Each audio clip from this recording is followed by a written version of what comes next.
What's up, Victor Cruz? Hello, What's going on, man? How are you I'm doing? doing fantastic. We're doing it. You guys, you're football players. So you guys do a lot of charity stuff. All we care about with this charity is our place. Unlike other shows, we're being bid higher than, which is probably the wrong.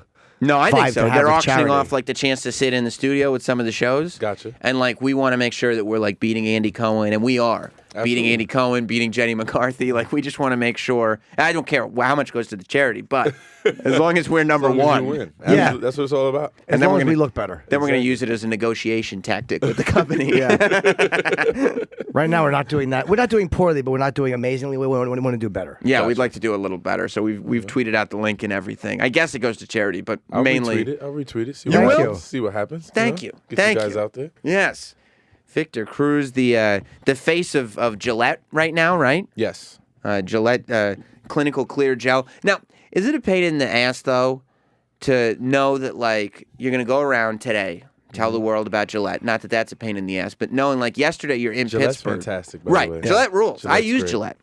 But you're in Pittsburgh yesterday, Okay. and you're like, I got to finish this game, go through all of this, and then get myself to New York so I can go on this press run and, like, take myself away from that mentality. Yeah. Is that difficult? Not really. It isn't. Just the only difficult thing for me was waking up this morning to be here. To Yeah. wake up and start the day. You know, we got back a little late last night.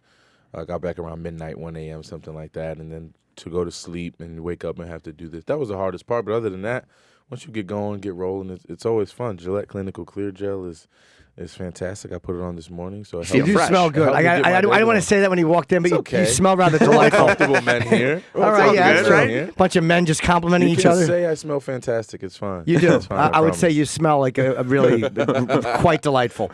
Do football players just get used to having that like singular focus? Because I'm sitting there like yesterday as I'm watching you play, I'm in my head going like, well, this is what I'm going to do tomorrow and the next day and the next day.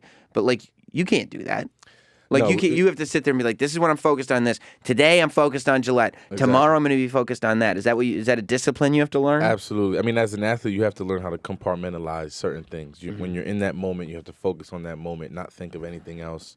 Even prior to that moment, when you're preparing, like pregame, and you're preparing for the moment, you have to place yourself in that moment and not think about anything else.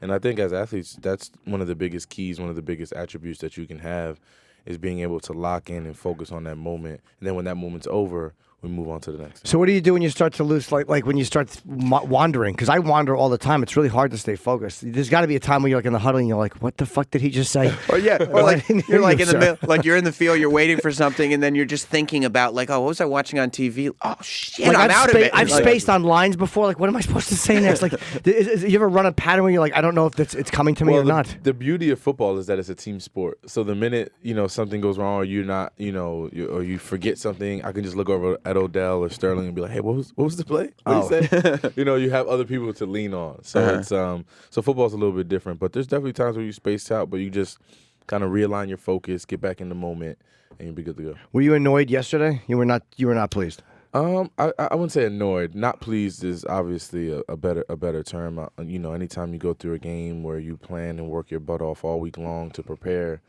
then you go into the game and you don't catch a ball, you don't get a target. Naturally, if you're not upset, something's wrong. Right. So you're playing the wrong sport. You're doing something wrong. So just as a competitor, I just want to be able to go out there and help my team win and perform and play.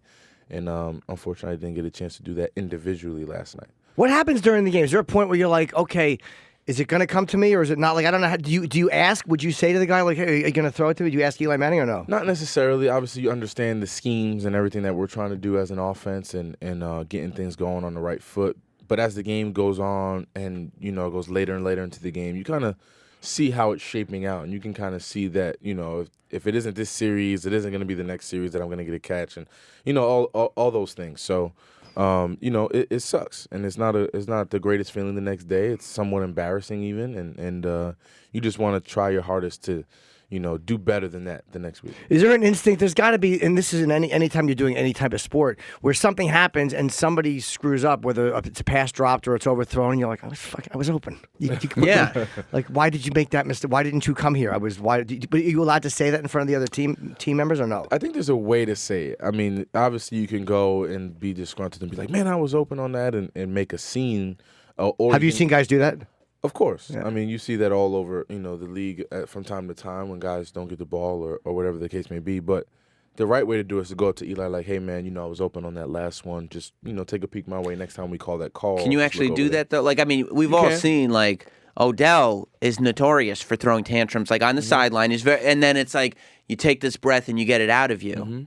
But I feel like when you're in the midst of everything, it's got to be very difficult to not be going over and shouting your head off. It is, but you have to understand that, yelling and screaming isn't going to solve anything in that specific moment. You have to calm down, realign your focus, go to your quarterback, see what he sees, because there's a different trajectory with that perception that he's looking at than what you're looking at. So you want to just go up to him and say, hey, what are you seeing on this play that I didn't get the ball and I was open? What are you looking at? And then he'll, assess it and he'll talk to you. And then on the next play, when he finds you on that play and hits you with the football, it's a good feeling. So how do you feel? You guys are playing Dallas this week? I mean, I'm a big Cowboy fan. I bleed Cowboy green.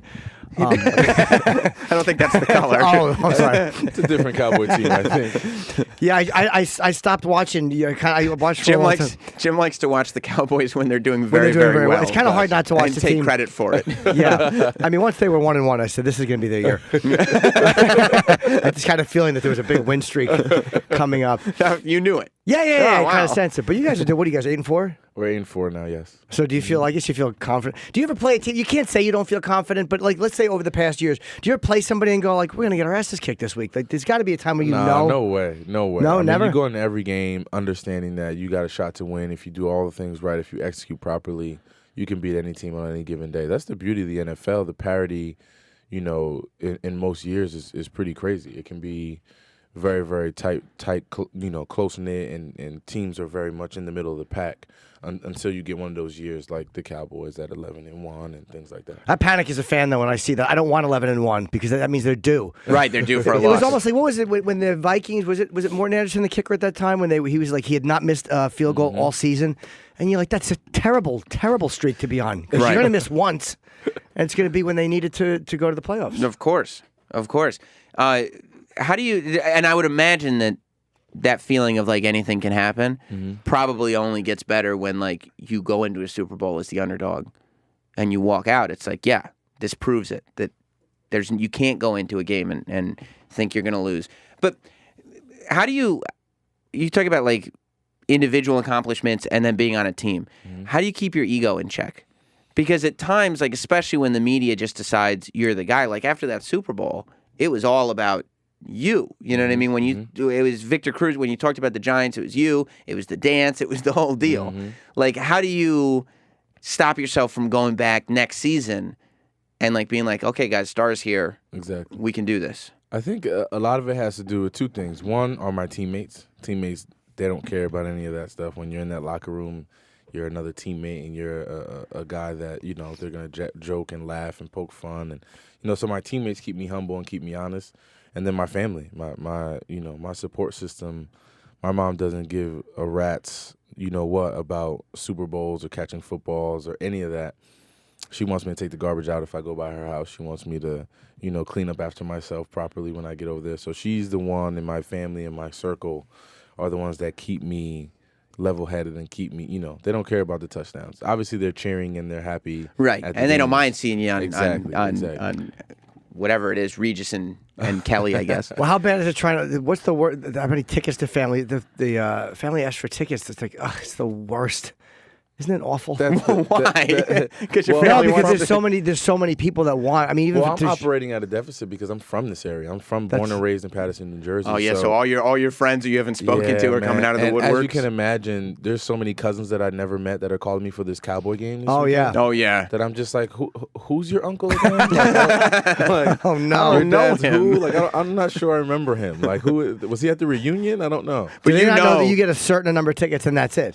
Oh well, no, you can get as many as you want. I mean, they're going to take it out your check. Oh, you but pay you can for 'em, order. okay. I mean, we get 3 free, and then after that, you have to pay for them. So it can get quite pricey. And you know that all those cousins that you've never heard of are all telling all their friends how close they are with you. Absolutely, Like, all of them. Oh, Vic, we go way back. Yeah. Pictures of us in diapers together. When you started making money for the first time, is that something that you had to deal with immediately, like realizing that this is something that's going to follow me as I continue to make money and I need to figure this out? Absolutely. I mean, the biggest thing for me, I mean, I'm the nicest guy in the universe with my friends, with my family. I'm giving. I want to do the most. I want to help you in every way possible. But the biggest thing I had to learn was to say no. I mean, there's certain things that you're just not going to keep paying for and keep shelling money out to, family or not, because it's not okay. It's not right. Right. At some point, you have to work for yourself and do things yourself, and I will help you.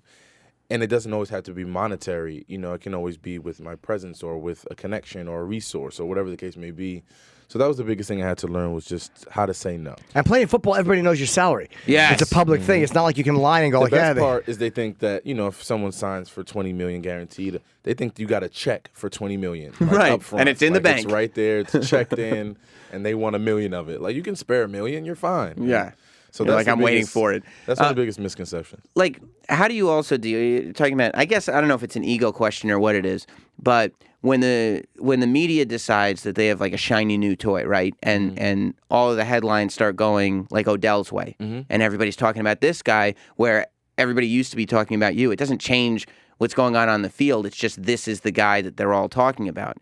Does that do anything to your self-confidence? Is it kind of like, you know, who's this guy, or are you good at blocking it out? I mean, it's not even about blocking it out. I mean, let's be honest. I'm a guy from Patterson, New Jersey, an undrafted free agent, 7th year in the league, Super Bowl champion. Like, I've already accomplished so much in a space that I'm not even supposed to be here. If you look at it, you know, statistically, even the way I was brought up in my road to success, I'm not supposed to be here. So regardless of who's getting the accolades or who's getting the front page of the newspaper, or who's being talked about, I've already accomplished so much. I'm not worried about that. I'm just worried about continuing to fulfill my legacy and whatever that entails, and continue to live life the right way.